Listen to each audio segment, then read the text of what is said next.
வாழ்க வளமுடன். வாசு சக்தி சுரேஷ், பல்லடம்.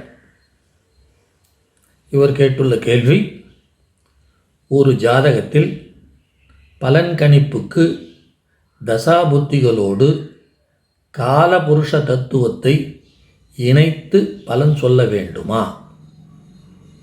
பாவாத்பாவம் எடுப்பது போல இதற்கும் பார்க்க வேண்டும். காலபுருஷ தத்துவம் என்பதையே சரியாக இவர் புரிந்து கொள்ளவில்லை. காலபுருஷ தத்துவம் என்பது பொதுவான அமைப்பு.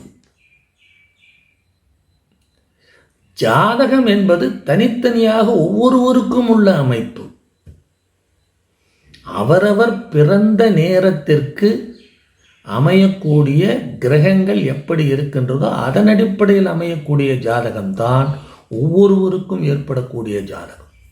ஆனால் காலபுருஷ தத்துவம் என்பது பொதுவாக ஜோதிட சாஸ்திரத்திற்கு உரியது. அதை தனிப்பட்ட முறை ஜாதகத்திலே நாம் இணைக்க வேண்டிய அவசியமே இல்லை. காலபுருஷ தத்துவம் என்பது வேறு. ஒருவருடைய ஜாதக கிரக நிலைகளை அனுசரித்து லக்னம், ராசி, நட்சத்திரம் எல்லாவற்றையும் பார்த்து ஜாதக பலனை நிர்ணயம் செய்வது என்பது வேறு. இதை இரண்டையும் சேர்த்து குழப்பிக் கொள்ளக்கூடாது.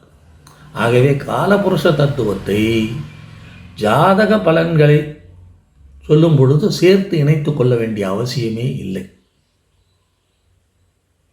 சேர்த்து கொள்ள வேண்டும் என்று சிலர் சொல்லுவார்கள். அது அவர்களுடைய அபிப்பிராயம்.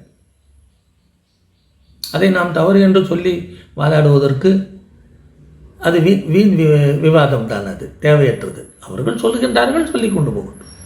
ஆனால் காலபுருஷ தத்துவம் என்பது வேறு. ஒருவருடைய தனிப்பட்ட ஜாதக நிலையை என்பது வேறு. ஆகவே அதையும் இதையும் சேர்த்து குழப்பிக் கொள்ளக்கூடாது. பாவாத்பாவம் எடுப்பது போல் இதற்கும் பார்க்க வேண்டுமா என்றால் அதுவே வேண்டாம் என்று சொல்லும்போது பாவாத்பாவத்தை பார்ப்பது போல். பாவாத்பாவம் அவசியம். ஜாதக பலன்களுக்கு பாவாத்பாவம் அவசியம்தான். பாவாத்பாவத்தை பற்றி சில நுணுக்கமான விஷயங்களை எடுத்துக்கொள்ளலாம். சொல்லுகின்றது, பாவாத்பாவம் சொல்லுகின்றது. பாவாத்பாவம் அவசியம்தான். அது ஜாதக பலன்களுக்கு. ஆனால் காலபுருஷ தத்துவம் இதற்கு தேவையில்லை. பாவாத்பாவம் பார்ப்பது போல காலபுருஷ தத்துவத்தை பார்க்க வேண்டிய அவசியம் இல்லை. காலபுருஷ தத்துவம் என்பது பொதுவான ஜாதக வழிமுறைக்கு உண்டானது. அது வேறு, இது வேறு. ஒவ்வொருவருடைய பிறந்த நேரத்தின் அடிப்படையில் அமைவதுதான் ஜாதகம். ஆகையினால் காலபுருஷ தத்துவத்தை இதில் இணைக்க வேண்டிய அவசியமில்லை. பாவாத்பாவம் பார்ப்பது என்பது நல்லதுதான், பார்க்க வேண்டும் என்பது உண்மைதான். நன்றி, வணக்கம்.